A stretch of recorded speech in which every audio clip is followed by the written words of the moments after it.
Hey there, YouTube. We're back with our project 1983 Peterbilt 359. You guys that have been following along with this project, you know, on the last video we fitted the replacement roof cap on the top of this truck, but it's not finished installed yet. Just got it held in by a couple of screws, and in this video we're going to take that cap back off, do the final install on it, and get it sealed up, get it installed properly. And before we get started on this video, I just wanted to say thank you to all the people that have been following along with this project, leaving me positive comments. It's really appreciated and it really helps support the channel, get these videos out to more people. I've been really surprised at the number of people that have been interested in following along on this project. So first off, I just wanted to say thank you to all you guys. And let's get started. I gotta say here too, we've had a lot of rain here the last few days. Including one day there it rained non-stop for probably 24 hours. And before, every time it rained there would literally be water puddles on the floor. Everything would get wet in this truck. My beautiful Kenworth seat would just be soaking wet.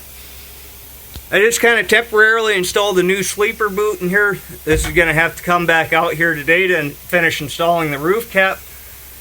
And that is the only place that we got any water in this truck. Makes me very happy.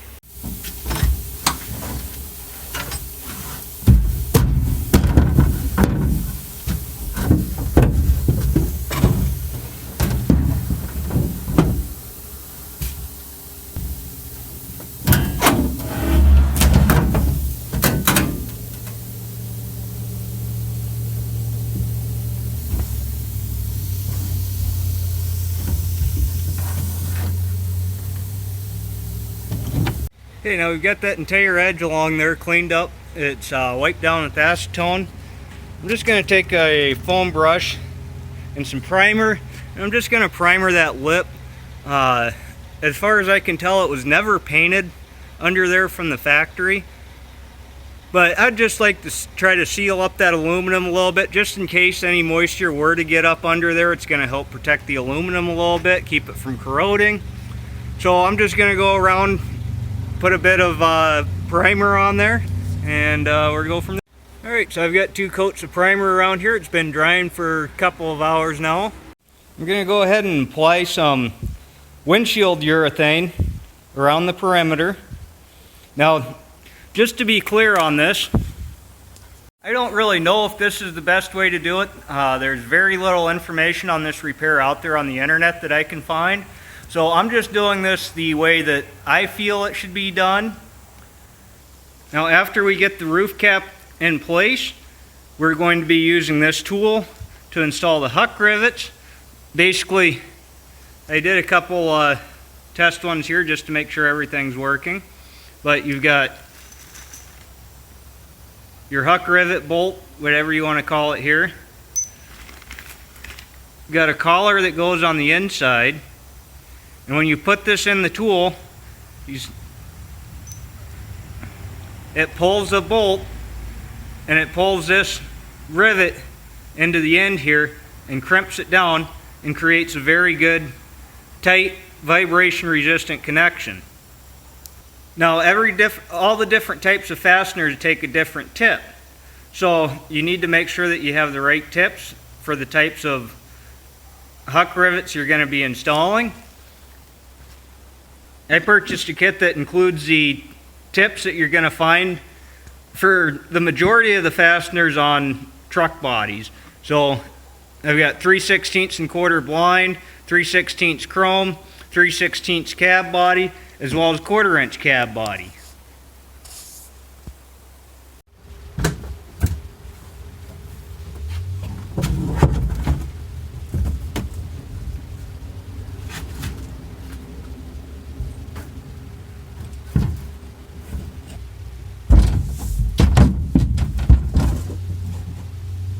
Okay, so I just used a number of center punches to relocate the roof on the holes that I drilled previously. And I'm happy to see we got windshield adhesive squeezing through all these huck bolt holes. But now we're going to have to start getting these things drilled, huck bolts installed in them, and get this roof fastened down, preferably before that dries up.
Alright, so it's actually the next day here. Did get the roof cap finished there yesterday. I did end up taking a good bit of flesh off of my right hand, just little actions, just a flesh wound, it'll heal, but we are a little bit at half speed here now. I got a pallet in from Dirk's, so we're going to break that pallet down and kind of show you guys what I got there, and then I'll walk you through kind of the finished product on the roof cap and kind of give you guys a couple of pointers that I run across while I wasn't filming, and yeah, we'll go from there.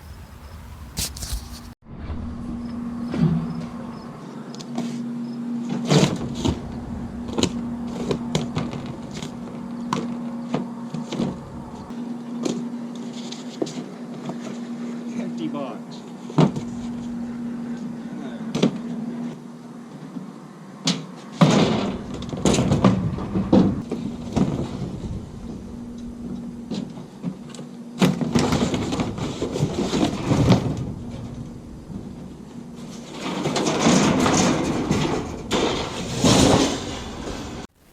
Alright, so here's what we got. We got new rubber gaskets for the stacks. You can see that these don't appear to be the proper gaskets. Maybe I should have held off on these because I was looking at some stack kits the other day and they included the brackets and the gaskets. And I'm probably not going to take these stacks off or put new ones on till after the truck's painted. Now I got two new front fenders here. They are the factory style fiberglass replacement fenders. I was a little bit worried that they might be a little flimsy being fiberglass, but you know, these seem to be very nice pieces. This is marked no drill. I'm a little confused by that. It's actually right around where the turn signal goes. I'm going to assume, because obviously you're going to have to drill mounting holes in this and everything, that maybe, I'm thinking maybe the manufacturer of these fenders offers a pre-drilled version and these ones were just marked not to pre-drill. Now I'll show you the reason why I got these. Now here's the driver's side fender. It actually doesn't look horribly bad right now. There was a big crease in it. It was bent on the bottom.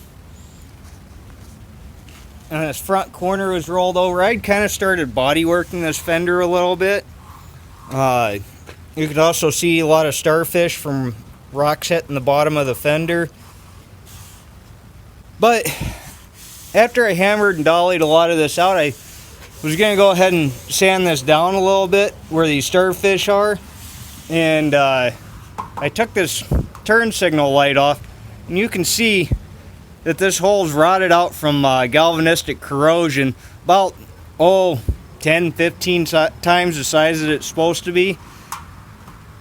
And originally I was thinking I would probably try to weld a patch in there and body work it, but so really, I mean, I'd have a lot of hours into redoing these front fenders to make them right. You know, with this, especially this old aluminum that's been subject to contaminant for a long period of time, you're going to have a hard time trying to weld on that. And I had found those fiberglass replacement fenders, and I thought for the price and the amount of time and labor that I'd put into these fenders, I was probably better off to replace these, so that's why I had ordered those. Probably not going to get to that today, but maybe next video we will replace the front fenders on that. I had also ordered new inner and outer fender guides. Alright, now as far as this roof cap installed, you can see we've got all the new huck rivets installed in here. Put this roof support piece back up in here. It was originally welded up here, so I re-welded them in there. Got a little buggery.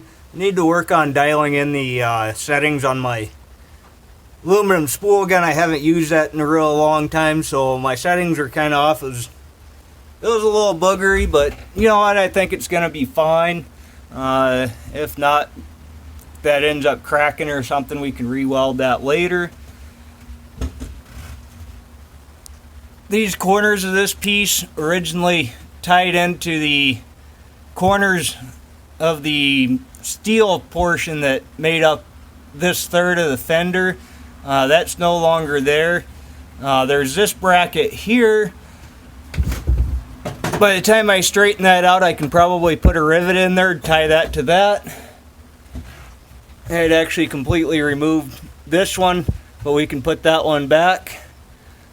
Still need to put some of these pieces back in here where the mounts for the speakers and stuff are. Probably do that today. It looks like my my windshield adhesive that I used on here worked quite well. It's squished out along all the edges where it's mounted quite nicely. I am fairly confident that's going to be sealed well.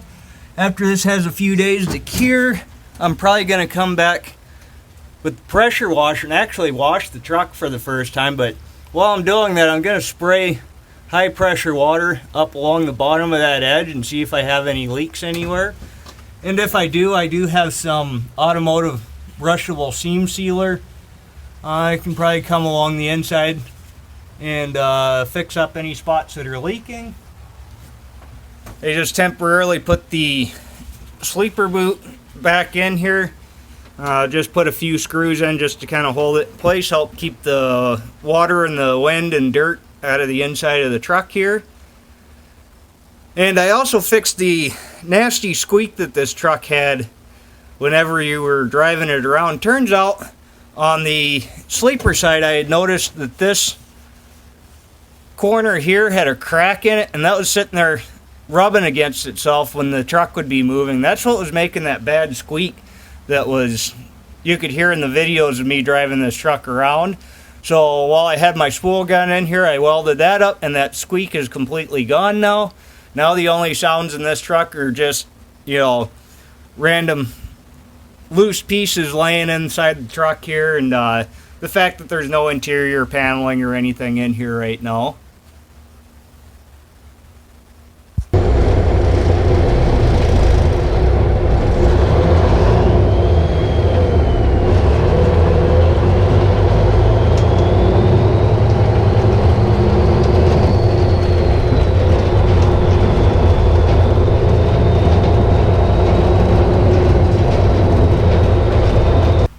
I think I'm going to call it a day here. Probably go back to the house, edit this video, and we'll be back at it soon.